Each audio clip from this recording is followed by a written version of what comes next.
السلام عليكم ورحمة الله وبركاته. الحمد لله رب العالمين والصلاة والسلام على سيدنا محمد وآله وصحبه أجمعين. قال الله تعالى في القرآن العظيم: أعوذ بالله من الشيطان الرجيم. بسم الله الرحمن الرحيم. ألم تر إلى الذين خرجوا من ديارهم وهم ألوف حذر الموت فقال لهم الله موتوا ثم أحياهم إن الله لذو فضل على الناس ولكن أكثر الناس لا يشكرون. صدق الله العلي العظيم. சர்வ புகழும் புகழ்ச்சியும் இவ்வுலகை படைத்து பரிபாலித்து கொண்டிருக்கக்கூடிய எல்லாம் வல்ல அல்லாஹ்விற்கு, எல்லாம் வல்ல அல்லாஹ் ரப்புல் ஆலமீன் மேற்காணக்கூடிய திருமறை வசனத்தின் மூலமாக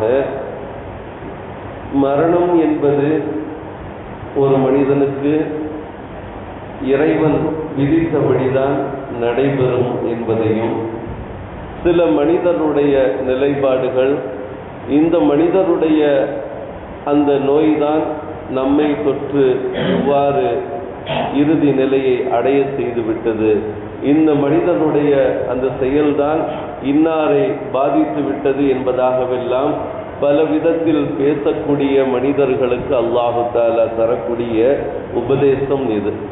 அல்லாஹு தாலா திருமறை வசனத்தின் மூலமாக இவ்வாறு குறிப்பிட்டு காட்டி அந்த திருமறை வசனத்தினுடைய ஒரு பின்னணியையும் ஒரு வரலாற்று குறிப்பாக அல்லாஹு தாலா இந்த மனித சமுதாயத்திற்கு ஒரு சிறந்த உபதேசமாக தருகின்றான்.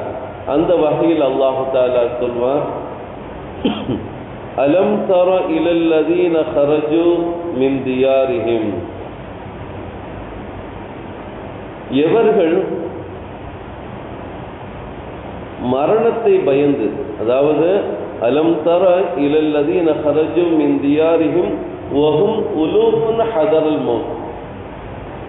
எவர்கள் மரணத்தை பயந்து அவர்கள் பல்லாயிரக்கணக்கில் தம் வீடுகளிலிருந்து வெளியேறினார்களோ அப்படிப்பட்ட மனிதர்களை நபியே நீங்க பார்க்கலையா? ஃபகால லஹுமுல்லாஹு முத்து. அல்லாஹ் அவர்களுக்கு சொன்னார், நீங்கள் மரணித்து விடுங்கள் என்பதாக அல்லாஹு தஆலா குறிப்பிட்டார். சும்மா அஹ்யாஹும், அவர்கள் அனைவரும் மரணித்து விட்ட பின்பு அவர்களை உயிர்ப்பித்தான். இன்னல்லாஹ லது ஃபضலின் அலன்னாஸ்.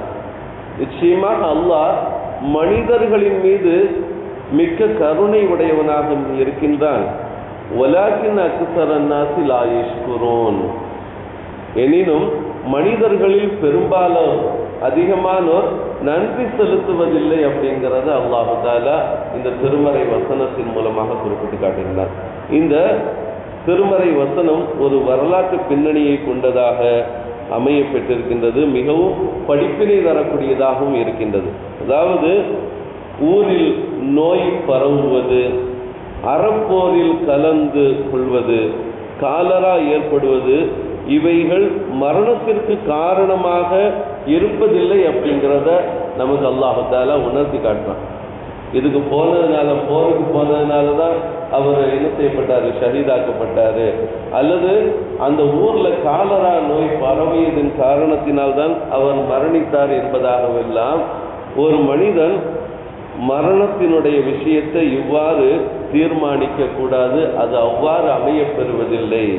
விதியில் எது எழுதப்பட்டதோ அது மட்டும்தான் நடக்கும் அப்படிங்கிறத இல்லாமல் அல்லாஹு தஆலா குறிப்பிட்டு, பயம் என்பது தேவையற்றது, இன்னாருடைய இது நமக்கு ஒட்டிடுமோ அப்படிங்கிற ஒரு பயங்கிறது தேவையற்றது அப்படிங்கிறத அல்லாஹு தஆலா உணர்த்தி காட்டுறான். ஏன்னா சில சமயங்கள்ல நாமே பார்ப்பது உண்டு, எப்படிப்பட்ட ஒரு கொடிய நோய்களை எல்லாம் சந்திச்சுட்டு உட்கார்ந்து இருக்கிறோம். ஆனால் அது நம்முடைய குடும்பத்தில் சிலரை பாதித்தாலும் கூட அனைவரையும் பாதிப்பதில்லை அப்படிங்கிறத அல்லாஹு தஆலா ஒரு சிறந்த உதாரணமாக நமக்கு காட்டினான். அதனால தொற்றுங்கிறது கிடையாது அப்படிங்கிறத அல்லாஹு தாலா உணர்த்தி காட்டி இதனுடைய வரலாற்று பின்னணி என்ன அப்படிங்கிறத அல்லாஹு தாலா குறிப்பிட்டு காட்டுகின்ற பொழுது, பனு இஸ்ரவேலர்களின் ஒரு ஊர்ல, பனு இஸ்ரவேலர்களுடைய அந்த ஒரு ஊர்ல காலரா நோய் என்ன செய்தது, பரவியது. அப்படி பரவிய பொழுது பலரும் இறந்து கொண்டே இருந்தாங்க. அந்த காலரா நோயினால நிறைய பேர் இறந்து கொண்டே இருந்தாங்க. இந்த ஒரு சூழ்நிலையின் காரணத்தினால் மரணத்திற்கு பயந்து என்ன செஞ்சாங்க, அந்த ஊர்ல இருக்கக்கூடிய அந்த மனிதர்கள்ல சுமார் 10,000 பேர் கொண்ட ஒரு கூட்டம், 10,000 பேர் கொண்ட ஒரு கூட்டம் என்ன செஞ்சாங்க, அந்த ஊரை விட்டும் வெளியேறி 2 பக்கமும் பெரும் மலைகள் உள்ள ஒரு வெட்ட வெளியில என்ன செஞ்சாங்க, அந்த 10,000 பேரும் போய் சேர்ந்தாங்க. அப்படி தஞ்சம் புகுந்த அந்த மனிதர்களுக்கு இவர்களின் இந்த செயலை கண்ட அல்லாஹ் என்ன செஞ்சான், 2 மலக்குகளை அனுப்பி அந்த மலக்குகள் என்ன செஞ்சாங்க, மிகப்பெரிய ஒரு சத்தம் ஒன்று போட்டாங்க. ஒரு சப்தம் விடக்கூடிய தருணத்தில் அந்த சப்தத்தில் அனைவருமே என்ன செஞ்சிட்டாங்க, அந்த 10,000 பேரும் மரணித்து விட்டார்கள். எங்க காலரா நோய்க்கு பயந்து மலையின் பக்கம் சென்ற அந்த 10,000 பேரும் என்ன செஞ்சாங்க, 2 மலக்குமார்களுடைய அந்த சப்தத்தின் காரணத்தினால் அனைவருமே மரணித்து விட்டார்கள். அப்படி மரணித்து உடல் அழுகி சிதைந்து எலும்புகள் மட்டுமே மீதம் இருக்கக்கூடிய ஒரு தருணத்தில் ஒரு நீண்ட காலத்திற்கு பிறகு ஹிஸ்கீல் என்று சொல்லக்கூடிய ஒரு நபி, ஹிஸ்கீல் என்று சொல்லக்கூடிய ஒரு நபி அந்த இடத்தை கடந்து சென்ற பொழுது அந்த மனிதர்களுக்காக, அதாவது அவ்வளோ நானும் மரித்து கிடக்கக்கூடிய அந்த மனிதர்களுக்காக வேண்டி அல்லாஹ்விடத்துல துஆ செஞ்சாங்க. ஹிஸ்கீல் நபி என்ன செஞ்சாங்க, அல்லாஹ்விடத்துல துஆ செஞ்சாங்க. அந்த நபிக்கு அந்த மக்களினுடைய அவநம்பிக்கையான செயலை அல்லாஹ் தஆலா அறிவிச்சான். அதாவது தொற்று நோயினால்தான் இந்த மக்கள்லாம் இறந்து போனாங்க அப்படின்னு சொல்லி உங்களுடைய செயல்பாடுகள் அல்லாஹ்வுடைய நம்பிக்கையை விட்டும் அப்பாற்பட்டு அவங்க என்ன செஞ்சாங்க, அந்த ஊரை விட்டு வெளியேறியதன் காரணத்தினால் இவ்வாறெல்லாம் என்ன செய்யப்பட்டாங்க, மரித்து விட்டார்கள் அப்படிங்கிற ஒரு செய்தியை அல்லாஹ் தஆலா குறிப்பிட்டு அல்லாஹ் என்ன செஞ்சான், ஹிஸ்கீல் அலைஹிஸ்ஸலாம் அவர்களிடத்துல நீங்க என்ன செய்யுங்க, என்னிடத்துல ஒரு சில வார்த்தைகளை சொல்லி துஆ செய்யுங்க அப்படின்னு சொல்லி அல்லாஹ் தஆலா சில வாசகங்களை என்ன செஞ்சான், கற்றுக் கொடுத்தான். அப்படி கற்றுக் கொடுக்கப்பட்டதினுடைய விளைவாக ஹிஸ்கீல் அலைஹிஸ்ஸலாம் அவங்க என்ன செஞ்சாங்க, அல்லாஹ்விடத்துல துஆ செஞ்சாங்க. துஆ செய்து அந்த மனிதர்களை மரணித்த அந்த 10,000 பேர்களுக்கு மத்தியில இவ்வாறு சொன்னாங்க, ஓ உக்கி போன எலும்புகளே உங்களை ஒன்று சேரும்படி அல்லாஹ் ஏவுகின்றான் என்பதாக சொன்னவுடன் அந்த எலும்புகள் எல்லாம் ஒன்று கூடியதாம், அந்த எலும்புகள் எல்லாம் ஒன்று சேர்ந்ததாம். பிறகு ஓ எலும்புகளே உங்களின் தசைகளையும் நரம்புகளையும் தோல்களையும் போர்த்தி கொள்ளுங்கள் என்பதாக ஹிஸ்கீல் நபி என்ன செஞ்சாங்க, அந்த மரணித்த மனிதர்களை பார்த்து சொன்னவுடன் அவைகள் அனைத்துமே தசைகளும் எலும்புகளும் நரம்புகளும் தோல்களும் என்ன செய்தது, தம்முடைய உடலை போர்த்தி கொண்டது அப்படிங்கிறத நாம் என்ன செய்யறோம், வரலாற்று குறிப்புல நம்ம பார்க்கிறோம். அப்படி சொன்னதற்கு பிறகு ஓ ஆன்மாக்களே உங்களின் உடல்களின்பால் நீங்கள் திரும்பி செல்லுங்கள் என்பதாக அல்லாஹ் தஆலா சொன்னவுடன் அந்த மனிதர்கள் என்ன செஞ்சாங்க, 10,000 பேரும் உயிர் பெற்று எழுந்தார்கள் அப்படிங்கிறது இந்த வரலாற்றினுடைய ஒரு செய்தி. இந்த திருமறை வசனத்தினுடைய அந்த இறக்கப்பட்டதனுடைய நோக்கத்தில் விளக்கு உரையாளர்கள் என்ன செய்வாங்க, இவ்வாறு சொல்வாங்க. அப்படி அந்த 10,000 பேர்களும் உயிர் பெற்று எழுந்ததற்கு பின்பு அவர்கள் சொன்ன வார்த்தை, சுபஹானக லா இலாஹ இல்லா அன்த, யா அல்லாஹ் நீதான் பரிசுத்தமானவன், உன்னை தவிர அல்லாஹ் யாரும் இல்லை, நீதான் இறைவன் அப்படிங்கிறத உணர்ந்து கொண்டு நாங்கள் செய்தது தவறுதான், இப்படி நாங்கள் என்ன செய்யக்கூடாது, இந்த ஊரை விட்டு வெளியேறிக்க கூடாது என்கின்ற ஒரு நிலையை அவர்கள் புரிந்து என்ன செஞ்சாங்க, அல்லாஹுவை புகழ்ந்து அல்லாஹுக்கு ஷுக்கூர் செய்தார்கள் அப்படிங்கிறது இந்த வரலாற்றினுடைய ஒரு குறிப்பு.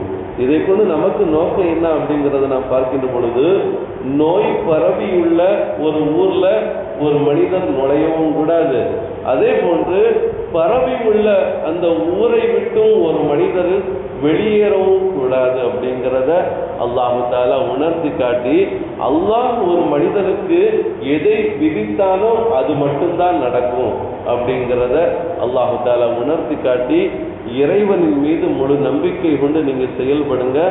உங்களுக்கு அல்லாஹ் மரணத்தினுடைய ஒரு தருணத்தை உங்களுக்கு வழங்கினால் அது நிச்சயம் நடக்கத்தான் செய்யும். நீங்க எங்க போனாலும் அது மற்றொரு வசனத்தில் அல்லாஹ் தஆலா சொல்வான், ஐனமா தக்கூனு யுத்ரிக்குமுல் மௌத்து வலவ் குன்தும் ஃபீ புரூஜின் முஷய்யதா அப்படின்னு சொல்லி மற்றொரு வசனத்தில் அல்லாஹ் தஆலா சொல்வான்.